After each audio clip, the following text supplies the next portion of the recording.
Hey, welcome back to the layout.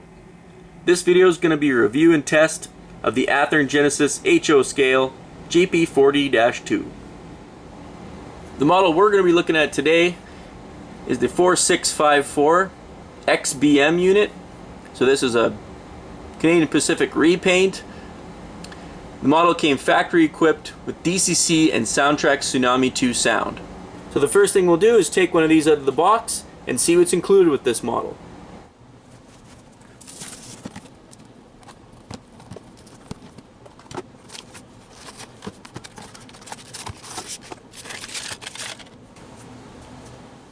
Alright, so it's in the standard clamshell packaging there. We've got our Genesis diesel locomotive operating manual and sound guide for Tsunami 2. We've got an exploded parts diagram here for the GP40-2, warranty information, some Athearn literature, and you guys are going to have to help me out again. One detail part with this guy, I'm not even going to guess what that is. Somebody will help me out in the comment section what this detail part is, but this is included with the model. Alright, so the first thing we'll do is get down to track level, take a really up close look at the detail on this model.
Alright, now that we've had a look at the detail on this model, let's put it on the scale and see what it weighs in at.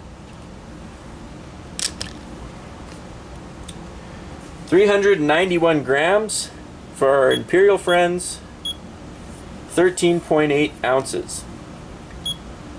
That's interesting. It's a little bit heavier than the GP38-2 that we reviewed a few weeks ago. Came in at 376 grams. So somewhere in here they found a place to put a little more weight. Alright, so we'll hop back down to track level. The next thing we'll do is the drawbar push and pull test. Alright, so what we'll do is we'll do the test 3 times and then we'll take the average.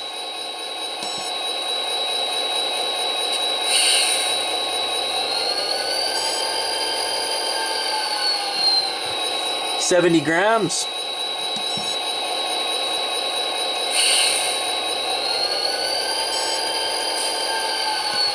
$70 grams again.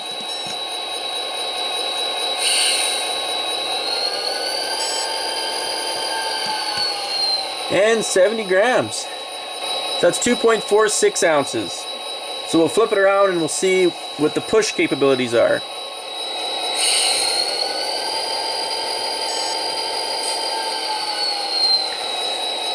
And 70 grams.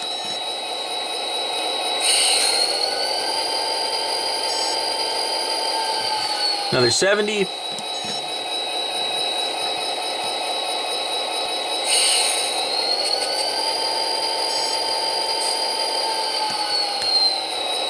And 70 grams. So drawbar push, same as drawbar pull. 70 grams or 2.46 ounces. Alright, let's jump back down to track level and we'll run through the functions and the sounds included with this DCC and Soundtraxx Tsunami II decoder. Alright, here's the function list. So we'll go down to track level, we'll run through the sounds. We already listened to the startup sound, so we'll just skip over that. And we'll just start at the top of the function list there and we'll roll through the different functions and sounds. I'll also include a link in the video info to Athearn's website where you can find a digital copy of this manual if you want to flip through it for more information.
Alright, so that's all the functions that actually make a sound when you activate them. Next thing we'll do is take a look at the lighting on this model. Alright, so we got what I would call just normal room lighting here. It does say on the box that this model is included with LED lighting, so let's take a look at that.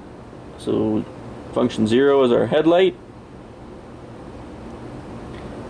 and function 5 is our ditch lights. And this one did come with the flashing ditch lights on horn activation. So if I click the horn function, I've just got it muted right now, but it does flash for a while. I'm told that this isn't prototypical for CP, so I'll be going into the decoder to make changes so that the ditch lights don't flash. But if you have a unit that does have prototypical flashing ditch lights, this is what it looks like.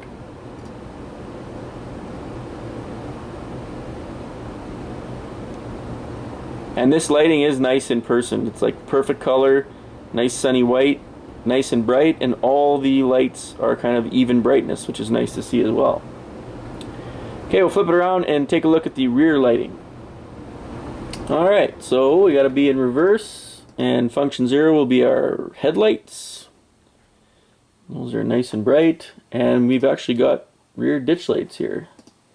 And those are on function 6.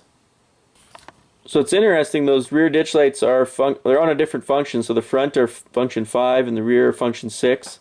But it's actually directional, so if I flip it to forward here, you'll actually lose your rear ditch lights and your rear headlight. But pretty neat, good looking ditch lights, and a nice even brightness between the 4 LEDs on the rear of this unit. So So nice lighting front and back for the headlights and the ditch lights. Fortunately, it doesn't have lit number boards, so that's kind of disappointing. And there's no other lighting on this unit.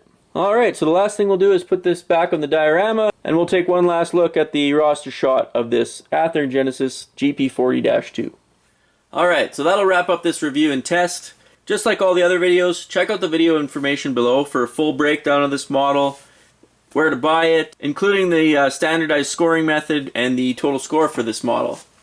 Very similar to the GP38-2 I reviewed last month, with the added bonus that this one comes in a little bit heavier, and that shows on the drawbar push and pull. This guy's actually got 10 grams more on the drawbar than the GP38-2, so that's a nice little bonus there. Lighting is similar. I mean, the LED lighting on the headlights and ditch lights is great, front and back. Looks awesome, like really good lighting. But there's no lit number boards or step lighting or ground lighting or anything like that. So I think that's something that maybe Athearn could work towards in the future, and I would like to see from them. Overall, though, this is a really nice model and a great addition to anyone's kind of modern era Canadian Pacific fleet. Sound decoder is great. The Soundtraxx Tsunami II decoder, great sound file in there. The horn, the bell are really good. The volume levels are all on point right out of the box. The GP40's got a different prime mover than the GP38-2, so it's cool when you lash these up with the GP38-2s and you get that kind of variety in the sounds, and they sound different as they notch up, so that's really cool. I really like the sound on this model. Detail is fantastic. You know, it's kind of what you'd expect from Athearn Genesis. So check out that information in the video description below. As always, thanks a lot for watching, and we'll see you next time.